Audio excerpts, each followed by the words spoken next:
di surga, terima kasih karena petang ini kami dapat masuk, datang merendahkan diri di hadapan-Mu.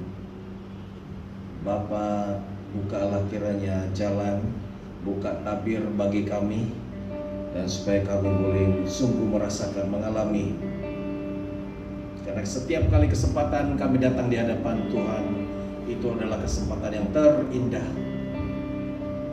Hanya Tuhan saja yang boleh membuka pintu itu buat kami. Terima kasih Tuhan. Apabila Tuhan buka jalan bagi kami, maka kami dapat masuk. Apabila Tuhan berbicara, maka kami mendengar.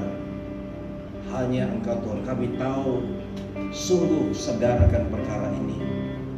Hanya ketika Tuhan senang, Tuhan berkenan, maka apa yang kami tidak pernah dengar, tidak pernah pikirkan, Tuhan memberi jawaban. Terima kasih. Terima kasih Tuhan, kami istiakan tempat ini penuh dengan hadirat-Mu, dan kami serahkan telinga, pikiran, dan hati kami dikuduskan dan terfokus dan terkonek dengan Engkau Tuhan, dengan suara Roh Kudus. Dan segala suara-suara yang asing, suara-suara yang bukan daripada Tuhan, itu di dalam nama Yesus kami blok semuanya.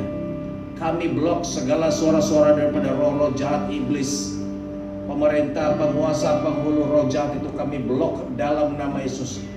Bahkan daripada suara negatif dari pikiran dan dari hati kami sendiri yang membatasi kami blok itu dalam nama Yesus. Tapi kami buka dalam nama Yesus, kami buka kepada firman Tuhan, bisikan daripada Roh Kudus kepada kami. Terima kasih Tuhan.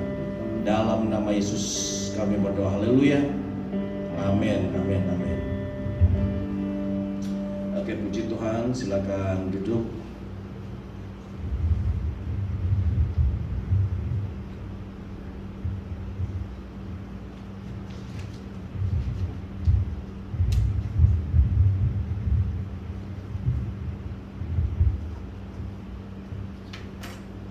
Oke, puji Tuhan, tidak perlu lagi kita sebut-sebut setiap minggu. Inilah kita akan istiharkan saja dalam nama Yesus. Gereja itu membawa maksud persekutuan orang-orang yang percaya, ya. Tempat Tuhan ada, Tuhan hadir. Dalam bahasa aslinya itu, dalam bahasa Greek itu eklesia, tempat orang berkumpul, orang beriman berkumpul. Yang gereja kita gunakan sekarang ini adalah igreja. Igreja dari bahasa Portugis, juga tempat orang. Kalau dalam bahasa Ibrani-nya itu Bethel, atau bahasa Arabnya Baitullah, ya, Bait Allah, rumah Tuhan. Oke, Shalom. Tuhan memberkatimu. Di dalam nama Bapa, Anak, dan Roh Kudus, setiap saudara Tien, Stephanie, Elder Jimmy, Dikenis Jas, Ibu Lena, dan anak-anak dan kami semua, ruangan gereja RKC ini menerima pancurahan berkat yang daripada surga melimpah-limpah, bahkan sehingga dibanjiri tempat ini dengan berkat surgawi, berkat yang pakai jiang penuh. Yang beriman, yang percaya itu pasti jadi. Sama-sama katakan 3 kali, amin, amin, amin. Beri kemuliaan kepada Tuhan. Haleluya, haleluya, haleluya, haleluya. Puji Tuhan. Berbahagialah orang yang percaya walau belum melihat. Berbahagialah kalau kamu tetap percaya bahwa di sini nanti akan ada batu-batu permata. Amin. Ini belum pernah terjadi, tapi kita memulai dengan iman dan percaya. Ya, kalau itu terjadi di tempat yang lain, biarlah kita gila-gila ikut di dalam Tuhan. Gereja ini juga, RKC ini dimulakan juga dengan gila-gila. Tidak ada uang, yes saja. Dan saya berdoa satu hari kita sudah dibawa ke satu level, ya, level di mana level yang tidak masuk akal.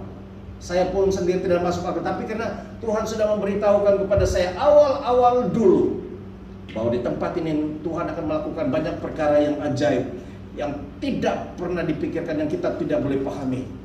Kita minta, kita berpikir, kita imani bahwa di tempat, bukan karena itu, tapi biarlah kemuliaan Tuhan itu dimanifestasikan di RKC. Amin. Saya belum ada dengar, mungkin di Agape, mungkin di RCC, Gereja Pastor Mary. Saya tidak tahu. Tapi kita berdoa di sini RKC. Walaupun dikatakan bukan gereja RKC, dikatakan bukan gereja yang besar, tapi gereja yang luar biasa. Ya. Besar tapi kalau tiada kuasa, tidak luar biasa, kita tidak mau. Biarlah kita begini nih, tapi gereja kita di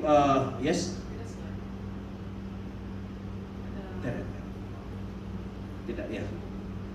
Kali ini saya mau tukar supaya kamu fokus dengan Tuhan, jangan fokus dengan saya. Sekarang ini yang kita boleh buat hanya percaya saja, ya, hanya percaya. Kalau kita sudah tidak percaya, game over sudah, lemas. Saya mau tetap percaya. Kepercayaan itu adalah sesuatu yang mengikat diri saudara kepada sesuatu. Ya, saya percaya Tuhan ada di sini. Tidak sama, ya. Saya percaya ketika saya menyembah Tuhan, Tuhan dengar dan Tuhan turun di tempat ini. Saya percaya. Ini berlawanan dengan yang tidak percaya. Kalau tidak percaya, datang untuk hadir di sini pun tidak ada. Kamu mesti tahu kenapa saya kata percaya. Ada alasan. Karena saya sudah melaluinya banyak kali. Ya, saya mengalaminya. Kalau saya tidak ada alasan untuk tidak percaya, ya, saya mengalami pertolongan, kebaikan Tuhan itu dalam hidup saya. Cuma satu lagi yang luar biasa ini, sehingga yang kita lemas-lemas begini. Coba kasih tahu dulu, apa yang buat kamu semangat? Dalam beberapa waktu yang lalu, apa yang membuat kamu semangat? 1, 2, 3. Ya. Apa yang membuat kamu cekah saja, semangat saja? 1, 2, 3. Kan? Tengok malam Desember. Tapi itu udah kata baru kecil saja. Ya. Jadi kita harus percaya dan boleh melihat. Saya berdoa sekarang sama seperti Elisa dan siapa hambanya itu? Kamu masih ingat namanya? Hamba Elisa. Yang dia sangat ketakutan. Tuanku, matilah kita kali ini. Kamu masih ingat? Saya harap kamu boleh ingat nama-nama yang begini, karena ini kamu boleh aplikasikan. Kalau pengajaran firman Tuhan yang tidak boleh diaplikasikan dalam hidup kita itu tidak relevan. Tidak relevan. Buat apa ajar kami kalau tiada kaitan dengan kami? Apa untungnya? Apa baiknya kami dengar?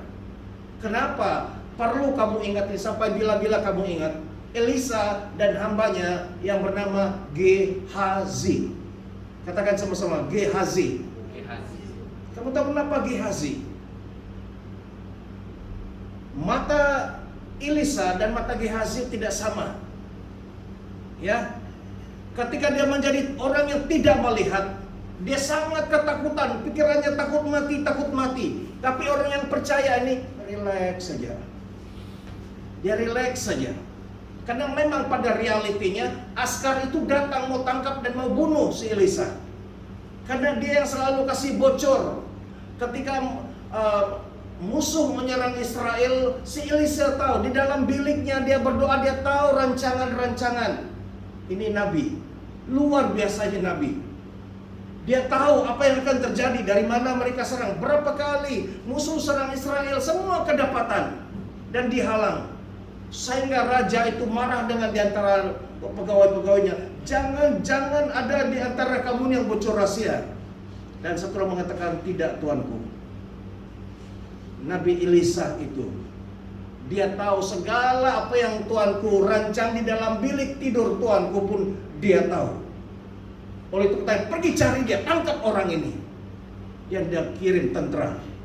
Dan waktu itu mereka sudah sampai di kemah tempat Elisa tinggal, dan Gehazi menjadi sangat takut karena dia kenal askar itu bukan askar Israel. Dan kata Elisa, jangan takut, karena yang bersama dengan kita itu lebih ramai daripada mereka. Kamu pernah dengar ini dulu kan? Jangan pernah dengar. Yang bersama kita lebih ramai daripada mereka. Dan Elisa nabi ini berdoa, Tuhan, bukalah mata hambaku ini, bukalah mata Gehazi, supaya dia melihat apa yang aku lihat. Dan tiba-tiba mata Gehazi terbuka, dan dia melihat begitu banyak bala tentara mengelilingi mereka, lebih ramai daripada askar yang datang mau menangkap mereka. Sehingga dia menjadi tenang. Baru dia cool, baru dia tenang. Bukan sampai di situ saja, Elisa berdoa lagi sekali. Saya mau kamu paham ini, karena apa yang terjadi dulu itu boleh juga terjadi. Sekarang kita pakai prinsip ini. Tuhan, kau tulis itu, catat itu dalam Alkitab adalah untuk supaya dilakukan juga ketika kami menghadapi keadaan yang hampir sama. Selain si Elisa tadi berdoa supaya mata Gehazi terbuka, sekarang nih Elisa berdoa, kamu tahu apa? Ya, tadi kasih buka mata, sekarang dia kasih tutup mata. Tapi bukan mata si Gehazi, yang askar itu. Sehingga askar itu tidak buta, tapi mata mereka tertutup. Mereka tidak kenal sudah si Elisa. Dia kata, Tuhan,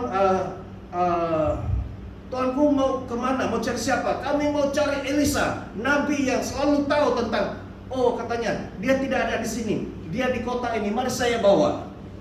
Bayangkan, dia bawa mereka masuk ke dalam kota Israel, di kota mereka, dan semua masuk di dalam. Saya mau kamu tangkap prinsip ini, karena ini boleh jadi di dalam kehidupan kita. Setiap catatan yang dalam Alkitab itu bukan dicatat secara suka-suka, tapi ada maksudnya, supaya kita boleh klaim, kita boleh tarik itu jadi dalam hidup kita. Ketika sudah dibawa masuk ke kota Israel dan dikelilingi oleh tentara Israel, dan baru Elisa berdoa lagi, Tuhan, bukalah mata mereka. Nanti kamu baca ini, ya. Dan ketika mata mereka terbuka, askar musuh menjadi takut. Kenapa kita di sini? Kenapa kita di sini? Dan kemudian askar Israel itu bertanya, kita apa orang ini? Buat apa dengan orang ini? Haruskah kita bunuh karena sudah masuk ke sana? Karena orang yang selalu mau menyerang, mau menghancurkan Israel, sekarang sudah masuk di depan mereka, sudah dikelilingi, dikurung. Tetapi apa kata Elisa? Jangan bunuh mereka. Coba kamu sambung, apa yang seterusnya mereka lakukan? Coba, kalau kamu ada baca, ya. Kalau kamu tahu ceritanya nih, seronok, karena itu boleh jadi bagian hidup kita. Mereka tidak dibunuh, tapi mereka dikasih makan dan kasih minum. Pesta-pesta ramai-ramai ya. Kamu di kemah itu nanti minum nih. Bingung, si Gehazi bingung. Bosku ini nabi ini, orang yang sentiasa mau bunuh. Kali ini peluang ini tinggal pancung saja. Tetapi ini hamba Tuhan ini, jangan bunuh. Kasih makan, kasih minum mereka, sudah selesai, dan beritahu kami pun tidak mau bunuh kamu. Pulanglah dengan damai. Sejak hari itu tidak lagi mereka menyerang Israel. Beri kemuliaan kepada Tuhan. Haleluya, haleluya. Apa prinsip yang kita boleh belajar daripada kisah ini? Ya, kita itu seperti tidak, baru bila kemarin gitu, kita tidak menggunakan otoritas kita. Kamu masih ingat? Saya manual panggil orang. Kata Ibu Joy, apa susah-susah kau panggil, tekan saja di meja itu, dan panggil orang yang. Jadi itu otoritas. Kita ada otoritas, bukan mau susah-susah lagi. Tekan saja. Ada di ujung jari. Itu kita di ujung jari, bukan di ujung jari, di ujung lidah saja. Amin. Hanya di ujung lidah saja. Kalau kita katakan tertutup, mula-mula terbuka mata si Gehazi, kemudian tertutup mata tentara ini, Kedua, dia kata terbuka kembali mata askar ini. Buka, tutup, buka. Bila saya katakan buka, tutup, buka, kamu tahu di mana saya cari itu kisah apa? Sebut sama-sama. Buka, tutup, buka. 1, 2, 3. Buka, tutup, buka. Lagi sekali. Buka, tutup, buka. Buka itu pertama buka mata si Gehazi.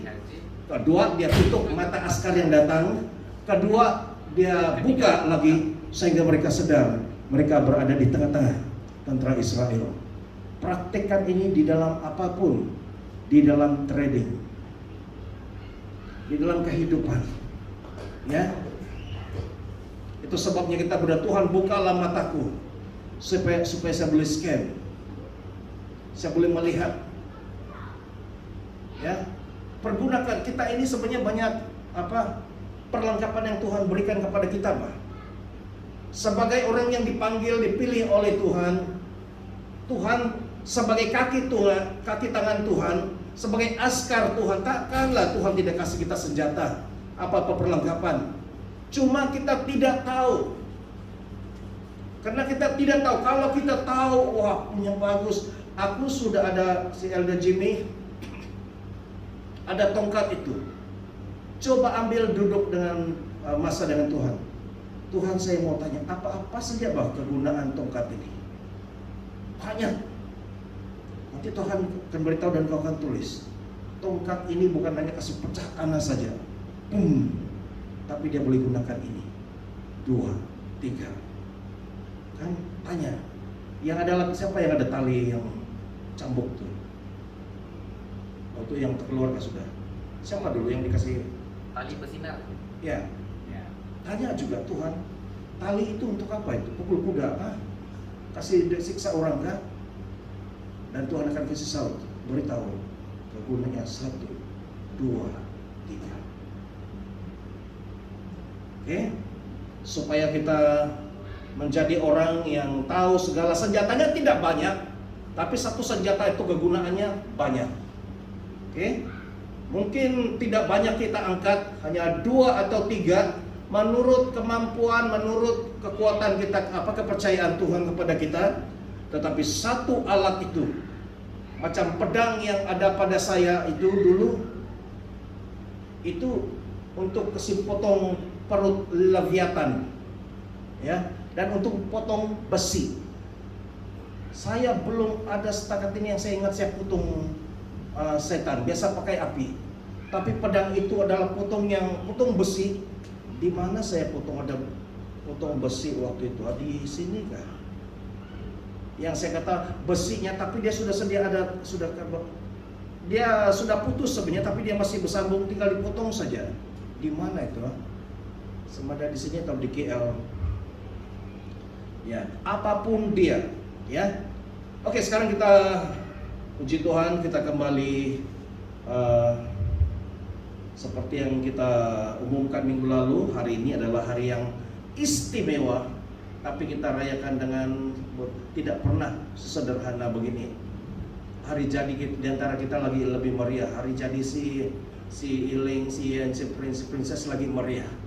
Ya, ramai-ramai begini. Ya, jadi kita mau masuk dalam acara perjamuan. Ibu tadi gimana dia?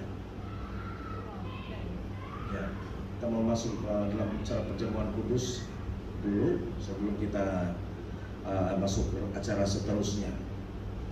Ya, dia buat apa tadi di atas? Kedai. Oke.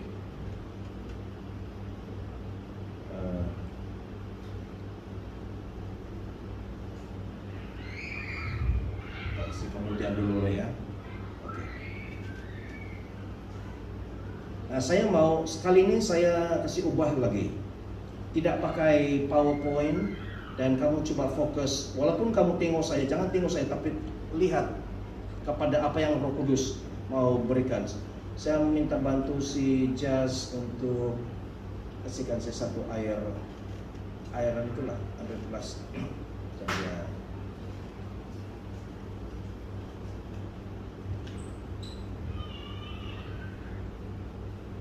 hari ini saya akan share mengenai ulang tahun Arkesi yang kelima, ya. Dan ini lebih kepada saya akan menjelaskan tentang arti number. Wah, ini macam matematik, arti number. Saya sudah buat sedikit kajian penyelidikan dan saya mau kamu memperhatikan. Mungkin apa yang saya jelaskan itu sudah begini, tapi ada yang kamu nampak yang lain daripada yang lebih dalam lagi, ya. Nah, setiap nomor dalam Alkitab menurut kepercayaan orang Yahudi, orang Ibrani itu ada artinya. Ada apa? Ada arti, ya. Oke, kasih masuk soal kali ini ya.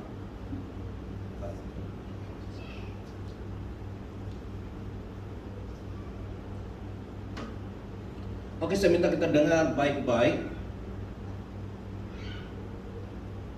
Menurut orang Yahudi atau Ibrani, kita menyambut tahun ini ulang tahun Arkesi yang ke-5. Dan menurut Alkitab, orang Yahudi nomor 5 ini membawa arti. Kamu pernah dengar apa artinya nomor 5? Siapa pernah dengar? Pernah diucapkan oleh Prophet Samuel, pernah diucapkan oleh Prophet Sekina. 5 bermaksud grace, kasih karunia. Amin. Ingat bila sampai bila kata sebut 5 itu grace, kasih karunia. Saya coba cari dalam terjemahan bahasa Malaysia, grace itu rahmat, tapi kita lebih gunakan kasih karunia. Oke. Nah, artinya Arkesi sekarang ini berada di dalam satu usia.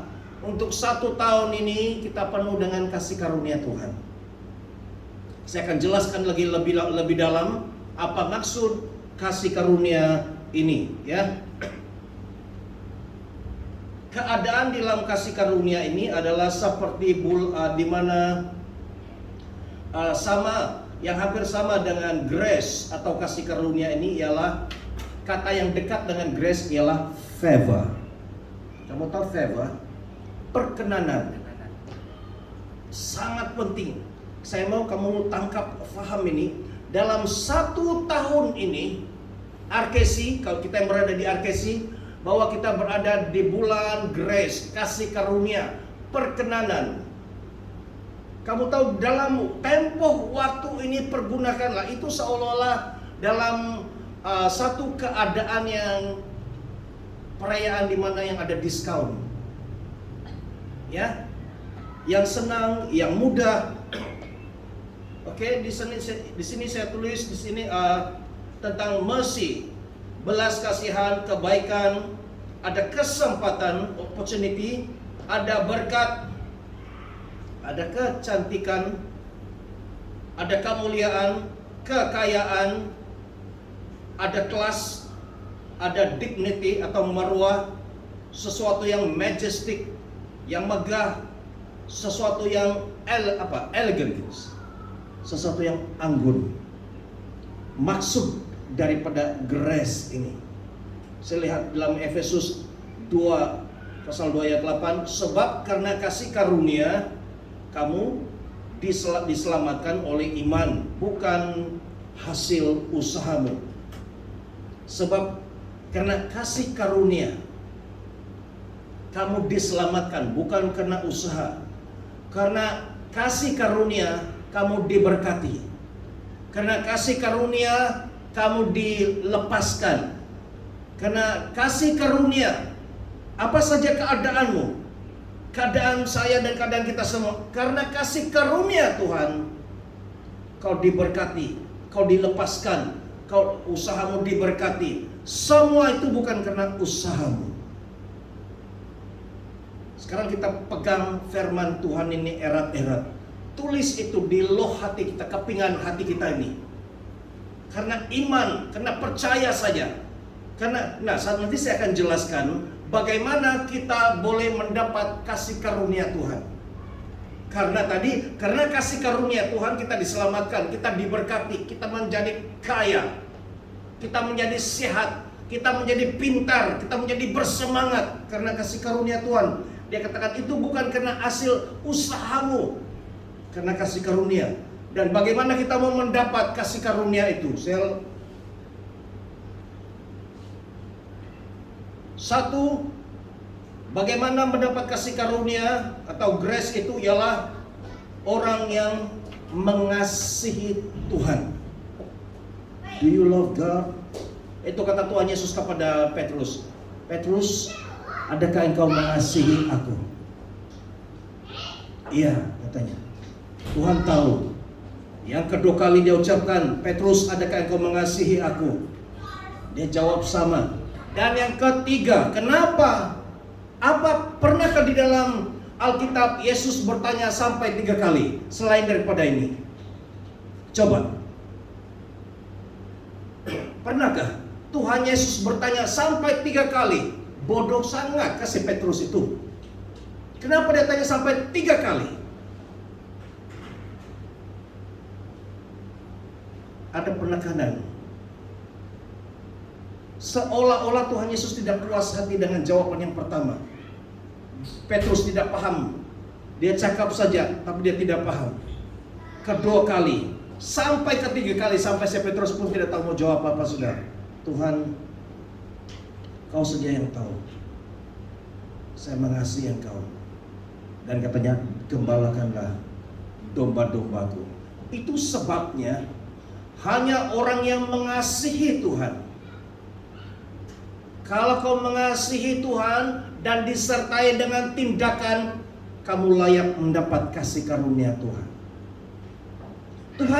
Kasih karunia Tuhan itu untuk semua orang. Kasih karunia, dia mati karena kasih karunianya, dia mati di kayu salib dan semua diselamatkan. Tapi orang yang mendapat blessing itu, berkat itu, perkenanan Tuhan itu, yaitu orang yang mengasihi Tuhan.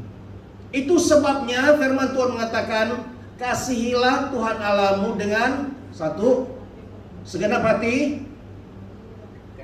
segenap jiwa, segenap akal budi, segenap kekuatan. Akal budi tadi itu kepikiran. Ada 4 ini, segenap hati, jiwa, akal budi, kekuatan. Keempat-empat perkara ini berbicara, bila saya cek di dalam tafsiran Alkitab, kenapa segenap hati, jiwa, akal budi, kekuatan? Apa maksud dia? Itu berbicara seluruh keberadaan kita. Dari ujung rambut sampai ujung kaki, kita mengasihi Tuhan. Apabila kita mengasihi Tuhan sungguh-sungguh, segenap hati, seluruh keberadaan kita, Tuhan saya mengasihi.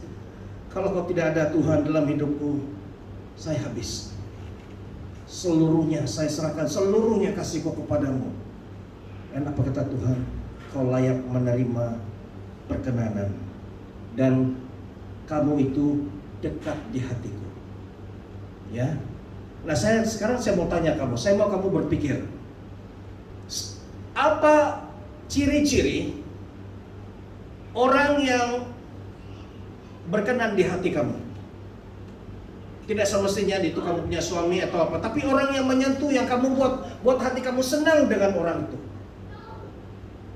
Karena ini ada persamaan. Apa yang kamu rasa, itu yang nanti Tuhan akan, baru kamu paham apa yang Tuhan rasa. Siapa yang mau saya ambil contoh di sini? Ibu Lina. Orang yang bagaimana yang sehingga ibu akan senang dengan orang itu. Respect, hormat dengan orang itu. Sayang dengan orang itu. Yang senantiasa ibu ingat orang itu. Ini bukan yang pikiran yang negatif yang lain-lain ya. Tapi ada seseorang yang menyentuh hati ibu sehingga orang ini betul-betul saya respect.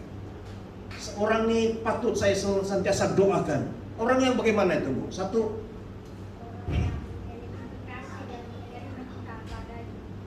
oke, memiliki kasih dan menerima kita seadanya, ya.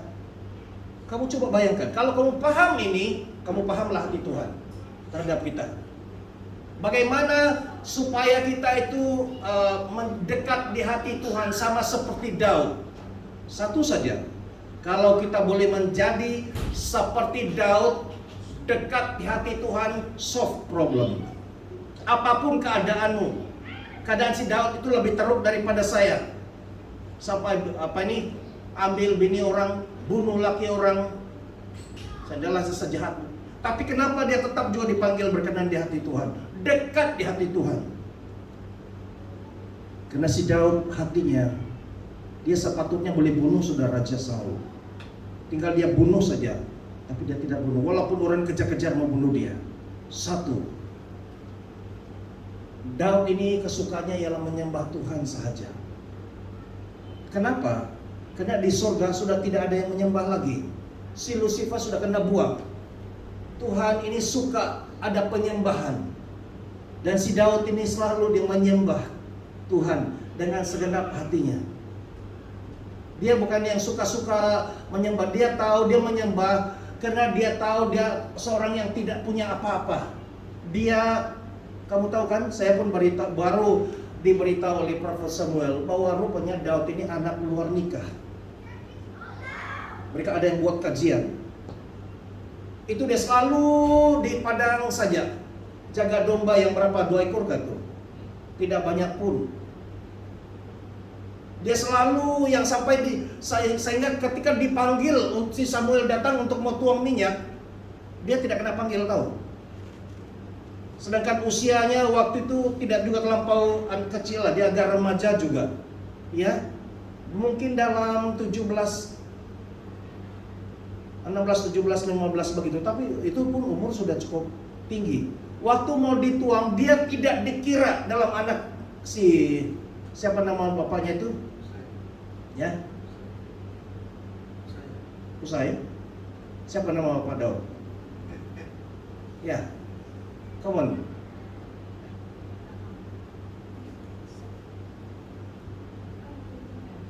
Coba pergi di Google, tengok bapak siapa nama bapak. Jangan salah. Coba tolong cek, saya pun tidak ini. Jesse kalau tidak salah. Coba Daud anak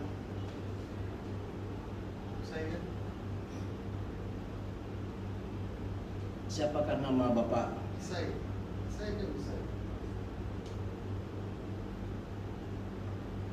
Isai. Ya, halo Jimmy. Jesse. Ya, ingat Tuhan, dan salah itu Daud lain itu. Nah, salah nama bapak Jesse ya. Jesse. Saya mau kamu paham cerita ini supaya karena itu terus relevan dengan hidup kita, Pak. Si Daud ini, seteruk-teruk kita begini, kita tidak mengalami bagaimana si Daud tahu dia anak yang ditolak, macam anak tiri. Kenapa sih saya paham? Karena orang Yahudi ini sangat ketat adabnya. Itu seperti si Daud mau buang dia pun darah daging dia, tapi mungkin bukan daripada ada perempuan lain lah. Jadi dia itu udah sentiasa kasih jauh anak ini supaya dia tidak malu, si Daud pun tidak rasa malu, aman. Tetapi ketika Tuhan kata dia sudah tolak Raja Saul dan dia mau pergi, kata Tuhan kepada Samuel, kau pergi di rumah Jesse. Dan salah seorang anaknya itu adalah pengganti menjadi raja. Dan dia bawa, macam hari itu, tanduk, ada minyak. Dia sudah sampai, ada berapa anak katanya. Atau berapa anaknya, berapa dia kasih tahu? Suruh baris. Nabi ini, karunia kenabian ini betul luar biasa. Yang kita ada ini. Dia datangkan dan tengok saja. Perawakannya, mantap. Katanya bukan ini, jangan. Datang lagi satu, dia tengok, dan Roh Kudus beritahu bukan. Sampai habis. Kalau kita secara manusia, si Samuel, Tuhan salah kau nih. Selalu kan pernah kita kata, jangan-jangan nubuatan ini Tuhan ini boleh salah ini. Sampai dia tanya, ini saja kan anak kau ada? Mana ada lagi kah? Oh ada dia, tapi macam bawa saja ke sini. Karena dia tidak boleh balik, dia mesti laksanakan tugasnya pada hari itu. Pergilah panggil. Saya percaya bapaknya pun, alah, yang abangnya lagi, alah, kita sedangkan yang mantap-mantap begini, tegap-tegap begini pun tidak kena pilih, apalagi yang anak yang tidak guna itu. Dan ketika karena dia selalu kena bully oleh abang-abang dia. Ketika dia datang, dan ketika si Samuel nampak dia, kata Roh Kudus, inilah orang itu. Bayangkan, semua keadaan berubah. Bapak si Jesse yang selama ini tidak menganggap dia sepenuh anaknya, yang abang-abangnya ini selalu membuli dia, anak yang memang tiada harapan, tiada guna. Kau tuh sama level dengan domba-domba yang kau jaga 2 ekor itu. Tapi kata Tuhan, inilah dia. Samuel ini, hamba Tuhan ini, ikut saja.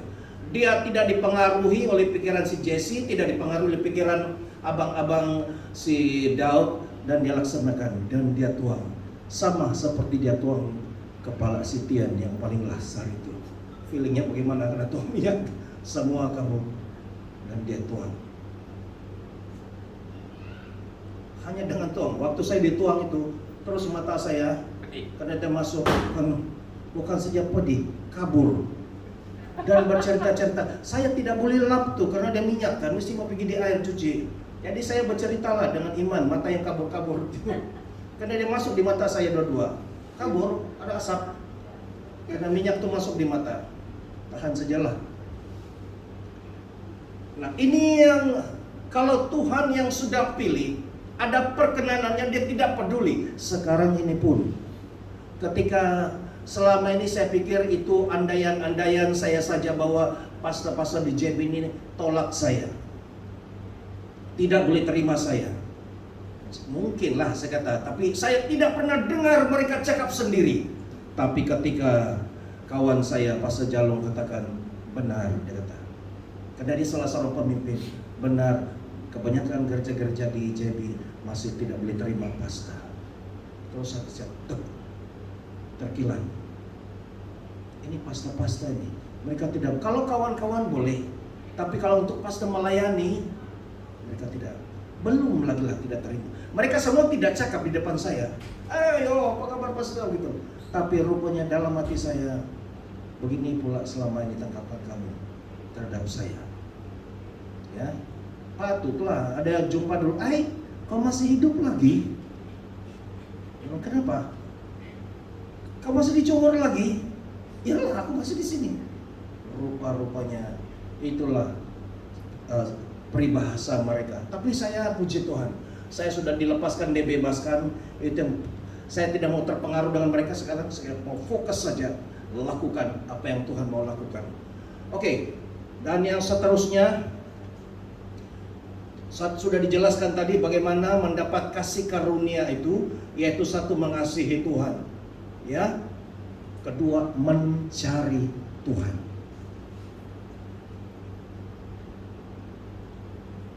Sudah? Mengasihi Tuhan, mencari Tuhan, dan yang ketiga, mengandalkan Tuhan. Kamu buat 3 perkara ini, saya berikan kamu dia punya. Mengasihi Tuhan bukan memang sekadar mengasihi begitu saja, tapi mengasihi dia segenap hati, jiwa, kalbu, kekuatan, dari ujung rambut sampai ujung kaki. 1. Kedua, mencari dia, mencari wajahnya. Susah pun, ada acara-acara penting pun, no, Tuhan yang tetap nomor 1. Aku tetap datang. Tuhan perhatikan itu. Ketiga, dalam banyak-banyak perkara kita mau tetap mengandalkan Tuhan. Tuhan, saya tidak boleh tahu mau buat apa lagi, tapi saya mau berpegang dan bersandar kepada Engkau saja. 3 perkara ini, mungkin ada lebih lagi, tapi ini yang paling basic. Ini yang membuat kita semua mendapat kasih karunia itu. Amin. Kasih karunia itu perkenanan Tuhan. Perkenanan Tuhan itu adalah yang dekat di hati Tuhan. Dan kalau kita itu ada di dekat di hati Tuhan, saya beritahu, kita itu sentiasa menjadi tumpuan Tuhan. Dalam banyak-banyak orang tolak, orang hina, orang keji, orang kutuk kita tetap spesial di hati Tuhan. Itu sebabnya Daud yang bukan sempurna, yang dianggap anak haram itu, anak luar nikah itu, sehingga dia menjadi silsilah Tuhan Yesus. Yesus anak Daud. Wah. Yesus anak Daud. Orang yang dulunya yang tiada guna boleh termasuk di dalam silsilah Tuhan Yesus. Yang seterusnya. Tadi saya sudah tanya kamu kan, untuk kamu lebih memahami lagi isi hati Tuhan ini, kamu tanya sendiri, orang bagaimana yang saya suka? Apa yang orang lakukan terhadap saya yang saya sangat suka? Dan apa yang kita lakukan hal yang sama kepada Tuhan, itu yang Tuhan suka, Tuhan senang. Ya, satu orang itu, kalau satu jumpa orang, saya pantang banyak ada yang lain-lain orang tuh tak salah cakap, kadang-kadang dia banyak juga main. Tapi saya satu, tidak tahu kamu lah kalau kamu suka, tapi saya tidak suka kalau orang cakap bohong. Mungkin saja suka, oke kan? Kalau main-main lain, dia main-main ketawa, tidak saya main saja, oke lah, kita pun tahu dia. Tapi kalau dia cakap pandangan muka yang serius lagi, betul kau nih, iya katanya. Saya sekali itu saya percaya. Tapi kalau saya sudah terhidup kedua, saya boleh hidup sudah. Karena macam tidak masuk akal. Roh pun memberitahu, dia orang ini tidak betul ini. Tapi bila sudah tahu, saya susah mau percaya.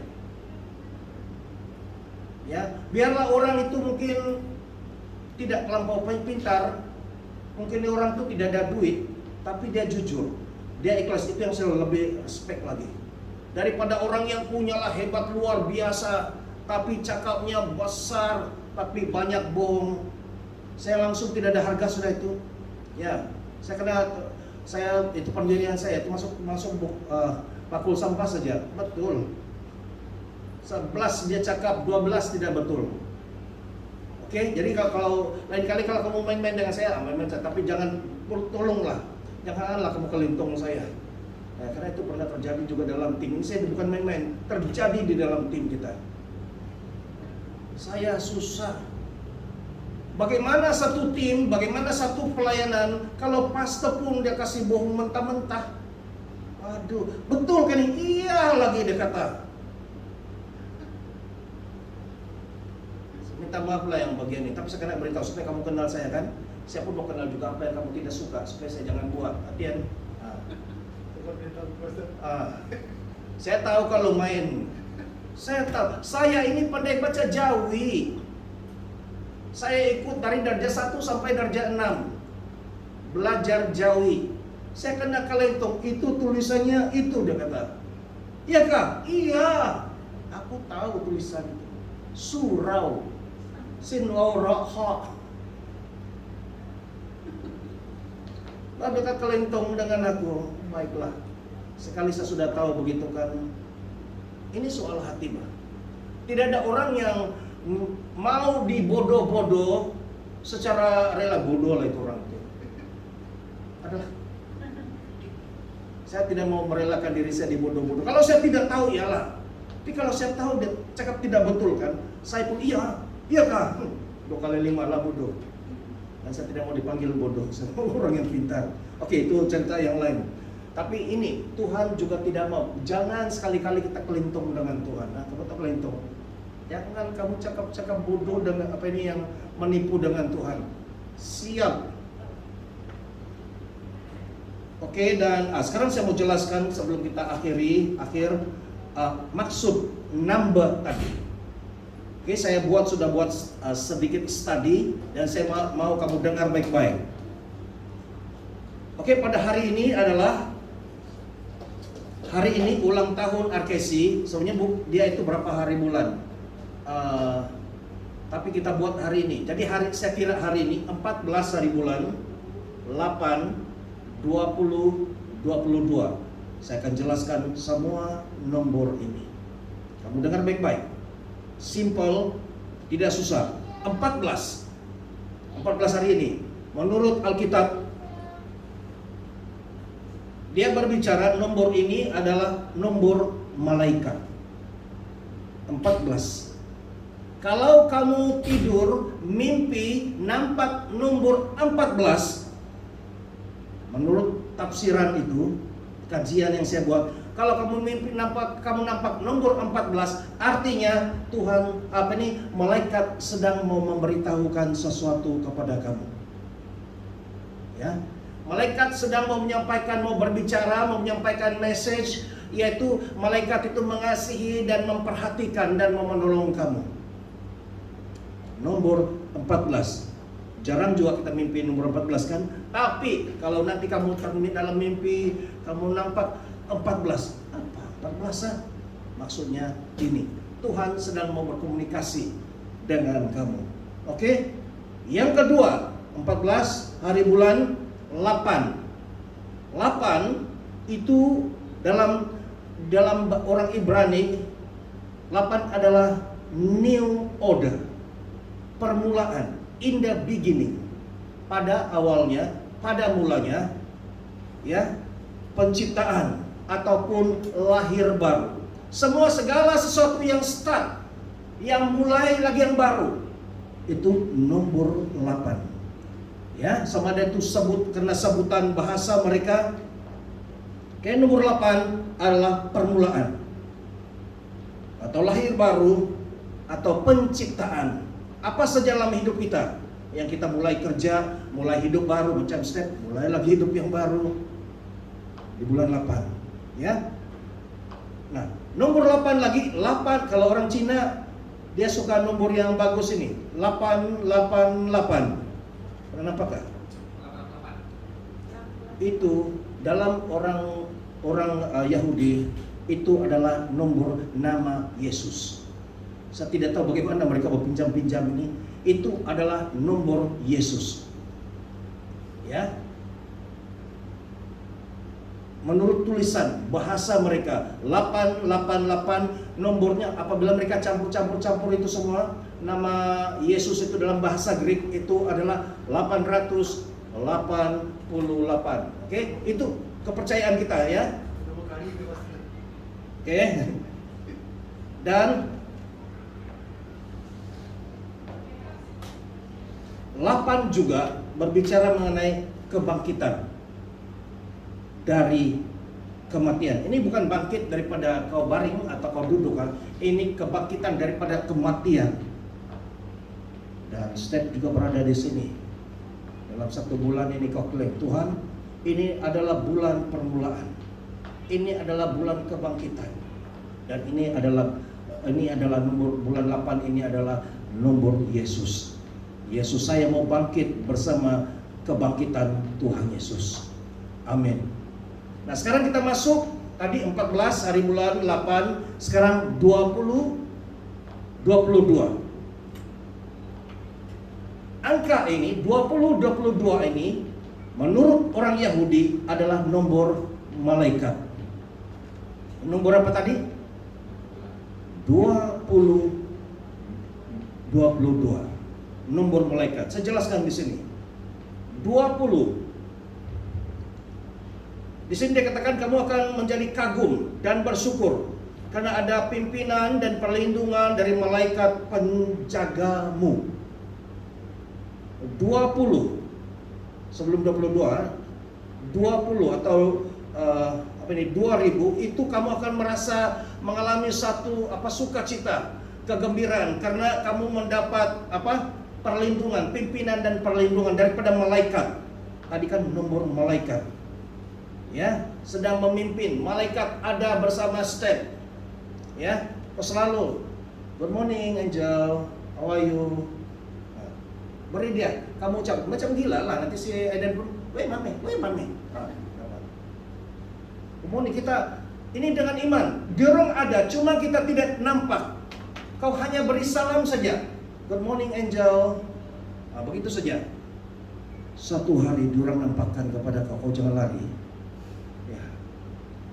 Kita ada pengalaman dulu kan di atas rambutnya ada yang putih, ada yang saya nampak emas dan putih dan agak tinggi mereka dan ada sayap. Saya kasih tahu dulu ini bukan kuntilanak, bukan hantu, putih juga. Kau nampak dia, rohmu akan beritahu itu kawan. Ya, itu malaikat. Satu mukanya memang handsome, ya. Jangan pula kau jatuh cinta sama dia. Kayaknya, dan dia ada sayap, ya. Oke, dan juga itu tadi itu 20. Sekarang 22 yang terakhir. 22. Nah, 22 ini membawa arti berganda. Berganda, 22. Berganda atau dipanggil angka malaikat. Oke? Fokus kepada matlamat hidup Anda supaya Anda boleh menjadi sukses.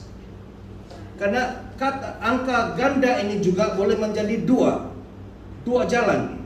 Jadi kamu mesti fokus kepada matlamat hidup yang kamu ada sekarang ini di dalam Tuhan. Kamu fokus supaya boleh sukses, jangan terbelah bagi dua. Dan yang terakhir di sini, dia juga memberikan number 202. Juga itu adalah angka malaikat. Dia katakan angka malaikat. Dia bertindak dengan sesuai dengan impianmu agar menjadi kenyataan. Artinya ini adalah masa untuk bertindak supaya impian dalam hidupmu menjadi kenyataan. Jadi sangat penting kita mesti ada impian. Ya. Kalau tidak impian, nanti tunggu 20 hari bulan. Prophet Sekina dan Prophet Darwin akan bernubuat. Kamu berdoa, Tuhan berbicara kepada saya tunggu, tarik itu, masa itu 20 hari bulan.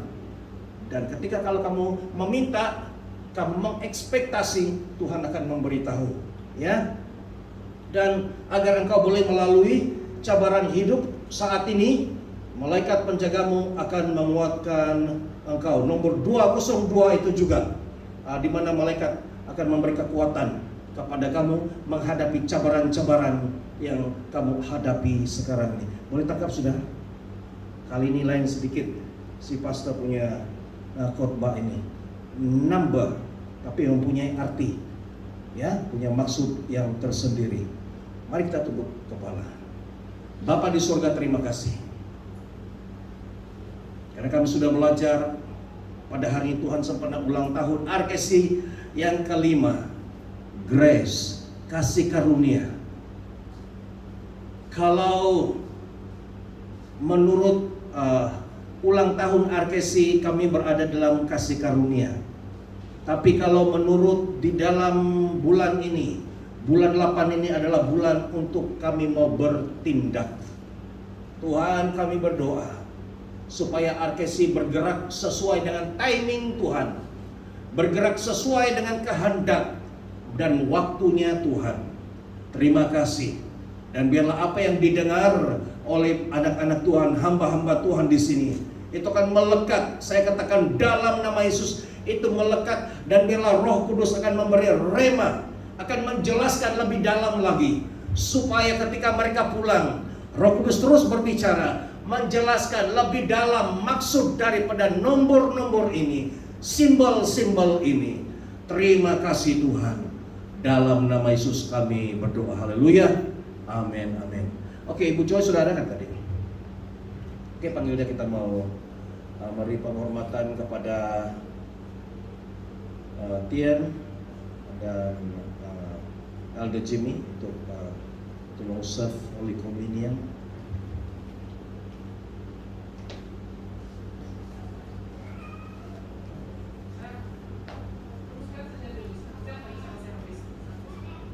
Ambil sama-sama. Sama-sama.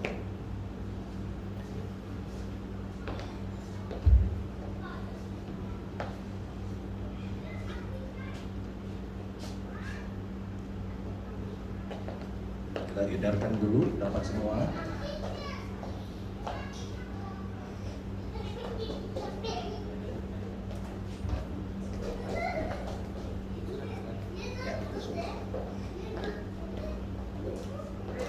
Oke, ada, cukup.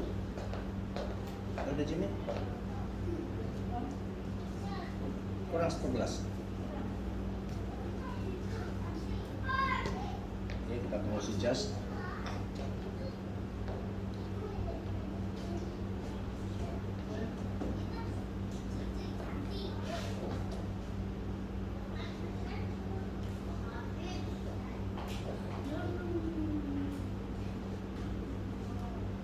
Oke, sudah. Nah, apa yang kita lakukan ini, mungkin kalau selama ini kita lakukan sebagai lambang, sebagai apa? Tapi kali ini kita lakukan ini adalah benar-benar. Ketika biasa sebelum didoakan, sebelum kita lakukan bersama-sama, dia adalah minuman dan roti yang biasa. Katakan biasa. Tetapi ketika kita makan, mengambil bersama-sama dan kita berdoa, dia tidak lagi menjadi biasa. Dia adalah benar-benar tubuh dan darah Yesus. Terutama ketika dia masuk ke dalam tubuh kita. Yang tubuh, yang daging akan bercantum terus melekat di dalam daging kita. Yang darah itu langsung masuk mengalir di dalam darah kita. Artinya Yesus secara roh ada di dalam dan juga secara fisikal, ya, dalam bentuk daging dan darah itu bersatu. Sehingga kita ini bukan lagi manusia biasa, tapi manusia yang luar biasa, ya, supernatural. Oke, mari saya pimpin dalam doa. Bapa di sorga, kami mau masuk satu level yang lebih tinggi lagi di dalam acara perjamuan kudus ini. Tuhan sendiri mengatakan bahwa inilah tubuhku dan darahku. Yesus sendiri yang sudah mengatakan, dan kalau Yesus sudah mengatakan itu, kami imani, kami percaya. Walaupun di mata kami ini adalah minuman dan roti biasa, tetapi dengan iman bahwa ketika roti dan minuman ini masuk di mulut kami, dia langsung berubah, ditransform dari daging melekat kembali, bercantum dengan daging kami, dan daripada minuman ini, darah ini akan bersatu dan mengalir di dalam darah kami. Sehingga apapun benda-benda asing, penyakit-penyakit di dalam darah kami, dalam tubuh kami akan disingkirkan, karena tidak ada yang dapat bertahan di dalam tubuh Yesus. Terima kasih Tuhan, kami mengucap syukur untuk roti ini yang adalah sebenar-benarnya tubuh Yesus. I command, saya istiharkan dalam nama Yesus, roti ini adalah daging Yesus, tubuh Yesus yang sudah dipersembahkan buat kami. Terima kasih Tuhan, kami makan ini, dan ketika dia masuk iman kami, dan jadilah menurut iman kami, kepercayaan kami bahwa daging roti ini yang menjadi daging akan bercantum di dalam tubuh kami. Terima kasih Tuhan, kami imani, kami percaya, dan mari kita makan bersama-sama. Haleluya, mari kita makan bersama-sama.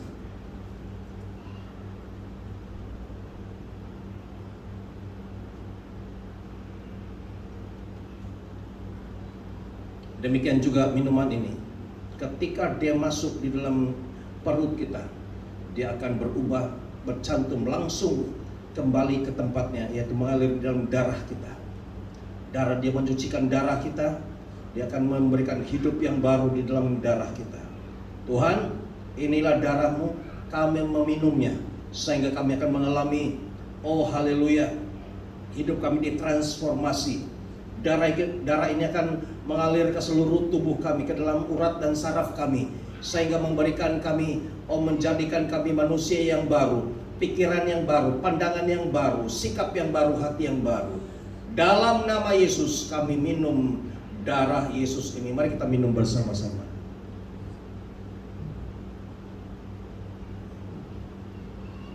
Terima kasih Tuhan. Jadilah, kami sudah mentaati, melaksanakan perintah-Mu, dan jadi kami imani, kami percaya, kami bersatu dengan Tuhan, Raja segala Raja, Tuhan segala Tuhan, Tabib segala Tabib, haleluya, dokter segala dokter. Kami bersatu, Tuhan ada di dalam kami, rohnya ada di dalam kami, tubuhnya ada di dalam kami, darahnya di dalam kami, segala kekuasaan kekuatannya ada di dalam kami. Haleluya, dalam namamu Tuhan Yesus kami berdoa mengucap syukur. Kita sama-sama katakan amin, amin. Puji Tuhan, silakan duduk. Oke, firman Tuhan sampai di sini dan kita masuk untuk pengumuman.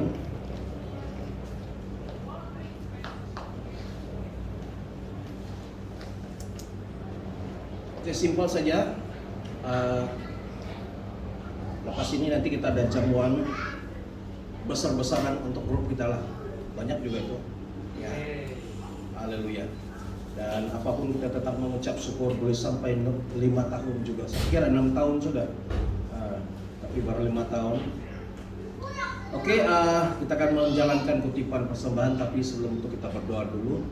Bapa, kami menyerahkan Tuhan berapapun yang lahir dari hati kami, yang kami ada, yang Tuhan berkati dan kami beri dengan tangan ini.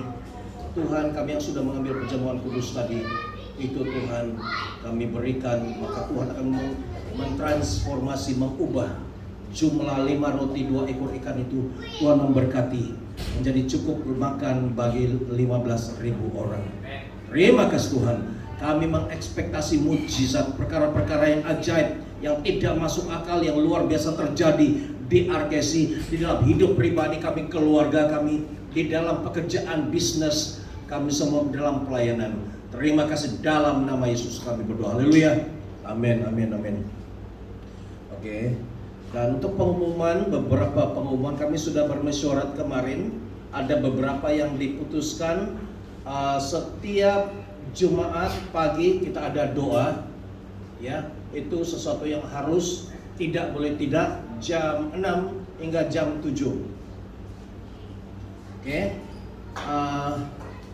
Kemudian Sabtu itu untuk dan malam Jumat itu kembali seperti masa yang dulu, berdoa di tempat ini, ya, mengukuhkan tim Holy Fire dan mendoakan kalau orang yang perlu didoakan, ya. Kemudian pada hari Sabtu adalah latihan musik, ya. Ada setiap juga.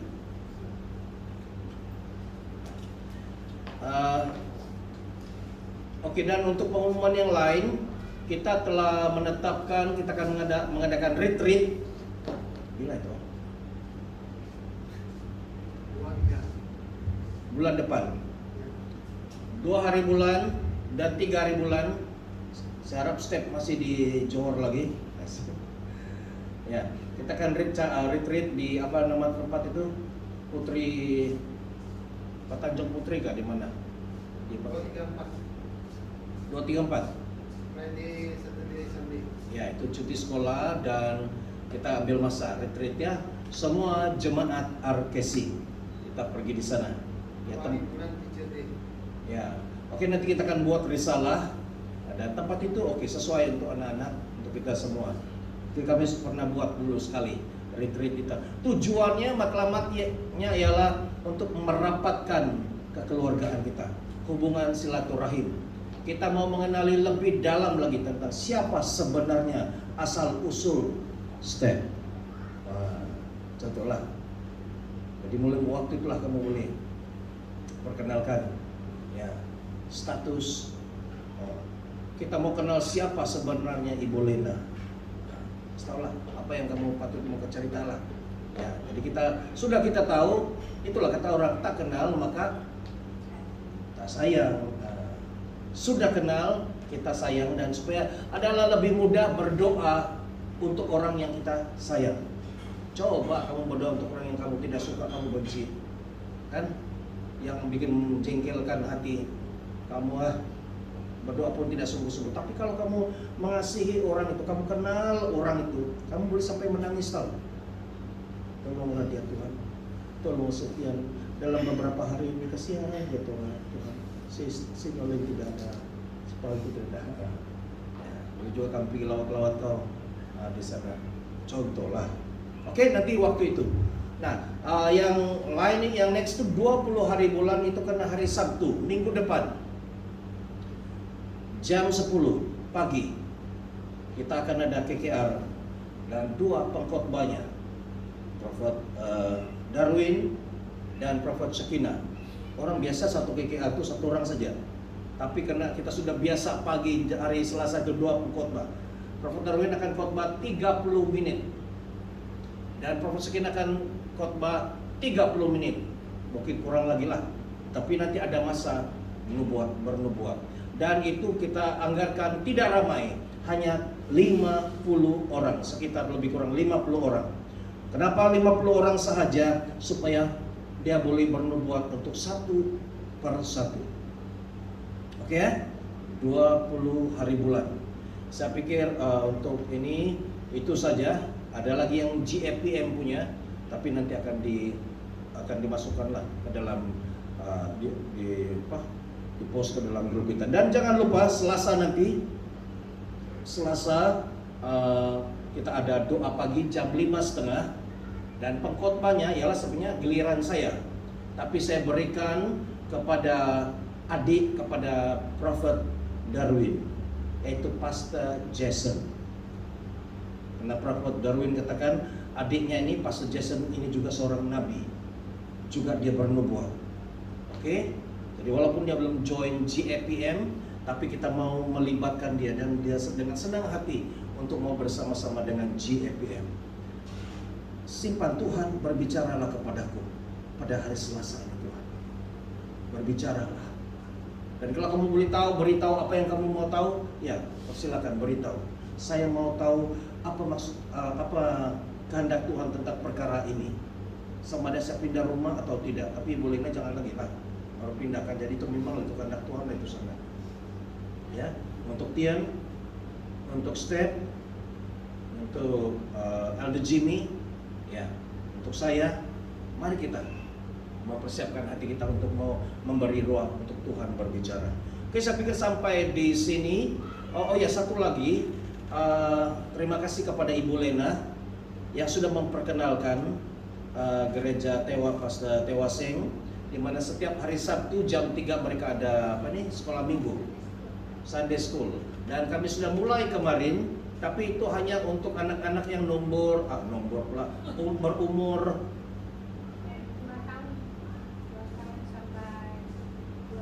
2 tahun boleh kan? Kalau begitu si Edan boleh lah. Si Edan berapa umurnya tuh? Nah, boleh. Pakai bahasa Inggris, orang masuk sana campur, nanti ada geng-geng dia. Dan untuk 1 jam, jam 3, 4, 5 selesai. Ya, jadi ramai ya mereka. Ada berapa? 20 orang? 60 orang. Dan mereka semua ada tim yang sudah terlatih mengajar ayat firman Tuhan dan memuji Tuhan. Mereka pakai 2 bahasa kan? Mandarin dan English. Ya, jadi bagus peluang untuk si Edan boleh. Kalau di sini tidak ada Sunday School, ada juga lah. Tapi di sana coba yang sana juga lah. Jadi kan oke, jadi kemarin si Prince, Ileng, Yen, si Daniel juga. Nanti kalau suatu hari kalau si Pawi sudah datang sini, kita kasihan anak-anak kita pergi. Ya, bisa. Nah, waktu itu kau boleh relax sudahlah. Kami kemarin dating, bah. Sudah tarik itu anak kami pergi sana Melepak.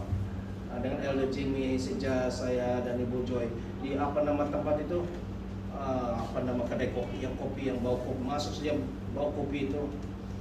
Aku udah tahu apa nama dia itu. Ya. Oke, jadi ini kabar baik. Ini ada saja yang Tuhan sediakan, ya. Tuhan sediakan bagi anak-anak. Kalau kamu perhatikan baik-baik, Tuhan mulai memberkati. Tidak pernah, walaupun sudah lama, sebenarnya itu sudah lama kan. Kenapa kita tidak tahu? Sampai hati kau boleh lambat kau kasih tahu. Saya sudah 1 tahun di sini. Baru kau kasih tahu.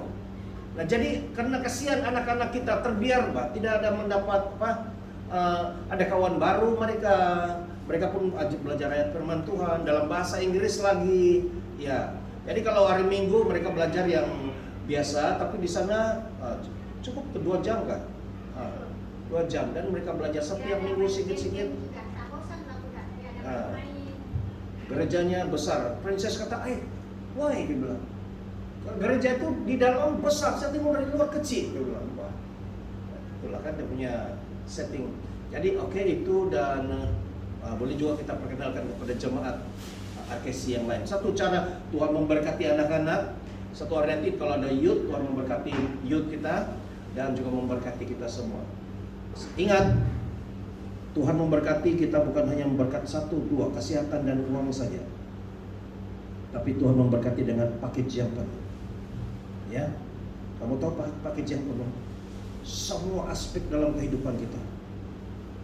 Kalau satu orang ini apa package dia? Mau bilang ada muka, ada uang, ada kan kalau mau cari orang yang bisa ada kayanya apa semua, itulah Tuhan akan berkati. Dari kau punya muka, kau punya rambut, kau punya keuangan, kau punya kesehatan, kau punya perut, nanti kau kasih kecil. Dan semuanya, jiwa, emosi, semua Tuhan berkati. Itu barulah namanya berkat. Oke, mari kita bangkit berdiri dan kita mau berdoa, mengucap syukur dan mendoakan untuk hidangan yang ada di belakang. Oke, dan untuk ini saya berikan sekali lagi kepada Tien. Tien. Nah, sekali lagi Tien untuk berdoa, mengakhirilah ibadah kita dan berdoa untuk acara makanan kita. Kita sama-sama berdoa. Terima kasih Tuhan untuk firman yang pasti teruskan tadi Tuhan sudah memberkati dan memberikan kami semangat dan sukacita dalam kehidupan kami Tuhan. Tujuan hari ini kami tersedia ini Tuhan, Kau terus memberkati tangan-tangan yang menyediakan dan juga kami mau mengakhiri ibadah kami pada hari ini dengan sukacita, dengan hati yang gembira, dengan keterangan yang kami balik nanti ya Tuhan, dan juga memati kami dan memilih kami yang selamat. Puji Tuhan kami serahkan dalam nama Tuhan Yesus. Amin. Amin, amin. Oke. Sampai di sini, mari kita pergi sama-sama menjamu selera. Jadi apa yang ada sajalah, jangan terkejut. Ada kan?